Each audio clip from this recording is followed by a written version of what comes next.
ఓం విశ్వకర్మణే నమః. నమస్కారం అండి. వెల్కమ్ టు రాంబాబు దర్శిని. కొన్ని అపోహలు ఉన్నాయి, కొంత అవగాహన లేకపోవడం కావచ్చు. కొన్ని విషయాలు మీకు చెప్తానండి. మాస్టర్ బెడ్రూమ్కి చైల్డ్ బెడ్రూమ్కి అటాచ్డ్ టాయిలెట్లు పెరుగుతున్న దోషం అంటారు. మాస్టర్ బెడ్రూమ్ కానీ చైల్డ్ బెడ్రూమ్ కానీ అటాచ్డ్ టాయిలెట్స్ పెరుగుతున్నాయని అది తప్పు అని చెప్తున్నారు. ఇలా ఉందనుకోండి ఇల్లు,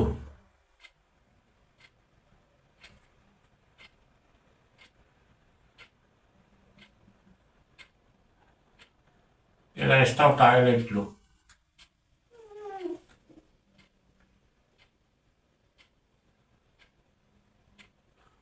తూర్పు రోడ్డు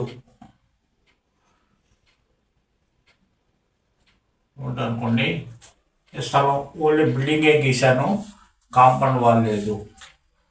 కాంపౌండ్ వాల్ కూడా గీస్తానా అండి?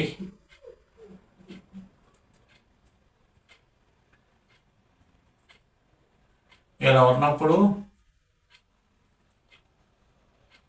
బిల్డింగ్ ఇలా కడతామండి. కట్టేప్పుడు ఇక్కడ టాయిలెట్స్ ఇస్తాం.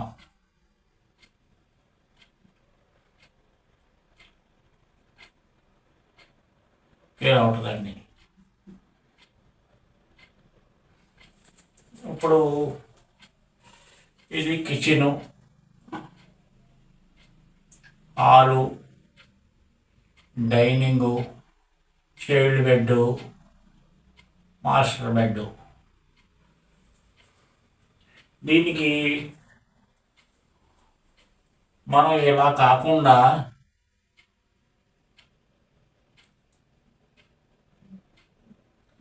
ఇక్కడ టాయిలెట్ ఇచ్చామనుకోండి,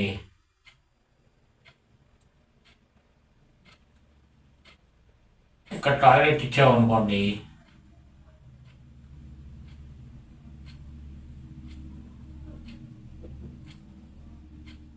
ఇలా ఉంటుంది కదండి. ఇక్కడ టాయిలెట్ ఇస్తే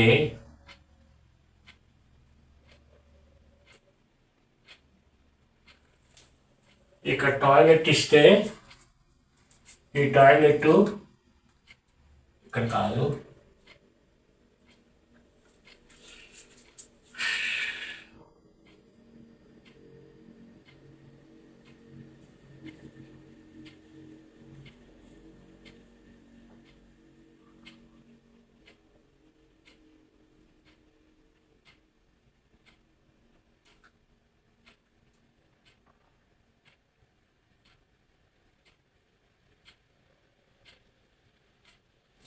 దీనికి మనం అటాచ్డ్కి ఇస్తున్నాం. తూర్పు ఆగ్నేయంలో దీనికి ఇలా ఇస్తాను. ఈ టాయిలెట్ దీనికి ఆగ్నేయం పెరుగుతుంది అని చెప్తున్నారు.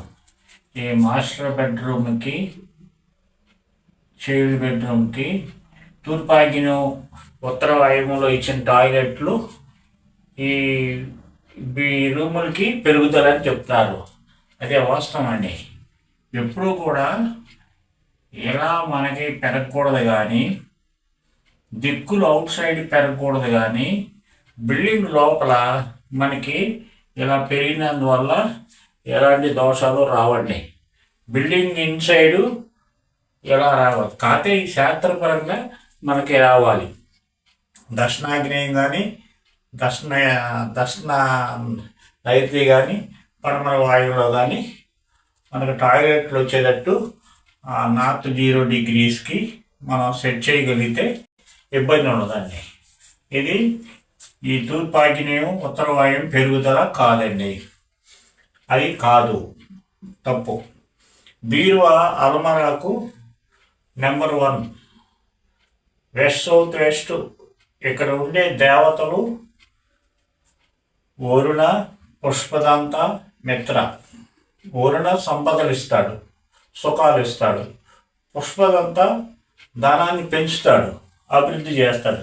మిత్ర సహకారం ఇస్తాడు, సంపదల్ని అనుకూలంగా పెంచుతాడు అన్నమాట. అంటే మనకి మాస్టర్ బెడ్రూములో పడమర వాయువులో ఇక్కడ పెట్టుకోవచ్చు. ఇది బీరువా ఓకే. వీళ్ళు ఎవరు ఏంటంటే ఈ నైటీలో పెట్టుకోమంటున్నారు. ఇక్కడ ఈ నైటీలో పెట్టుకుంటే మంచిది, లేదంటే ఉత్తరం పెట్టుకోమంటున్నారు, లేదంటే ఇంటికి ఉత్తరంలో పెట్టుకోమంటున్నారు. కుబేర స్థలం కాబట్టి ఇది నైట్యము తప్పు కాదు, కానీ నెంబర్ 1 మాత్రం పడమర వాయువు ఓకే. నెక్స్ట్ ఈశాన్యం పోయి పనికిరాదు అంటున్నారు. పెట్టవచ్చు, ఎందుకంటే ఈశాన్యం ఉత్తర ఈశాన్యంలో గురుకేతువులు ఉంటారండి. ఉత్తర ఈశాన్యం పూజకి పనికిరాదనేది ఎక్కడా లేదండి. తూర్పు ఈశాన్యం, ఉత్తర ఈశాన్యం మనం కంపల్సరీగా ఈశాన్యం 3 చోట్ల పెట్టుకోవచ్చు అండి, ఇబ్బంది ఉండదు. వాయువులో మెట్లు వేసినప్పుడు తూర్పు ఈశాన్యం మెయిన్ గేటు పనికిరాదంటున్నారండి. అంటే మనకి ఇక్కడ మెట్లు వేసామనుకున్న వాయువులో వేసినప్పుడు ఇక్కడ మెయిన్ గేటు దీని ఎదురుగుండా ఉండకూడదు అంటున్నారండి. ఈ మెట్లు అంటే సోపానాలు అంటే అది మనకి సోపానాలు అభివృద్ధిని చూపిస్తాయండి. దానికి ఇబ్బంది ఏమి ఉండదండి, పెట్టుకోవచ్చు. ఇది కూడా అవాస్తవేనండి. మెయిన్ గేట్ ఎదురుకుండా మెట్లు ఉత్తర వాయువులో రావచ్చు. తూర్పు ఫేసింగ్ అయితే తూర్పు ఫేసింగ్ అవుతుంది కాబట్టి మనకి ఇబ్బంది రాదు. ఓకేనా? ఇది కూడా ఇబ్బంది కాదు. నెక్స్ట్ నార్త్ ఈస్ట్ రూమ్ కట్టకూడదు, పూజకు తప్పు అంటారు. ఈ నార్త్ ఈస్ట్లో ఇక్కడ రూము కట్టి పూజ మూత ఆ తూర్పు ఈశాన్యం మూత అంటున్నారు. అయితే మనం దీనికి ఇక్కడ డోర్ పెడితే మనకి ఇబ్బంది ఉండదండి. బయటికి కిటికీ ఉంటుంది, 2 కిటికీలు ఉంటాయి, డోర్ ఉంటుంది కాబట్టి ఇది ఈశాన్యం మూత కాదండి. మన పాత్రలలో చూస్తే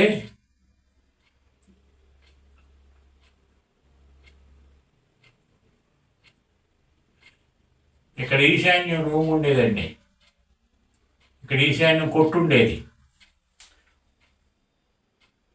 ఇలా ఉండేది దోలాగిళ్ళు, ఉత్తరం తూర్పు రోడ్లు అనుకోండి. ఇక్కడ ఈశాన్యంలో కొట్టు ఉండేదండి. యాక్చువల్ అంటే వీళ్ళు అన్నట్టు ఆగ్నేయంలో కొట్టు ఉండాలి. కొన్ని సందర్భంలో ఆగ్నేయం ఈశాన్యం కొట్టులు 2 ఉన్నాయండి. కొన్ని సందర్భంలో దర్శనంలో అయితే ఆగ్నేయంలోనే కొట్టు ఉందండి, నైరుతిలో లేదండి. అంచేత ఏంటంటే ఇది తప్పు కాదు. టాయిలెట్స్ ఇంట్లో పెట్టరాదంటారు, టాయిలెట్స్ ఇంట్లో పెట్టకూడదు, నెంబర్ 1 పద్ధతి అంటారండి. కానీ 100 సంవత్సరాల నాడు రాజులు అటాచ్డ్ టాయిలెట్స్ ఉన్నాయండి. అది కూడా ఉండొచ్చు, కానీ అవి శాస్త్రపరంగా సౌత్ వెస్ట్ కానీ వెస్ట్ నార్త్ వెస్ట్లో కానీ వచ్చేటట్టు చూసుకోవాలి. అప్పుడు మనకి అది తప్పు కాదండి. మరి కొన్ని విషయాలు నెక్స్ట్ వీడియోలో చెప్తాను. నమస్కారం అండి. Thanks for watching. Like, subscribe, click the bell icon.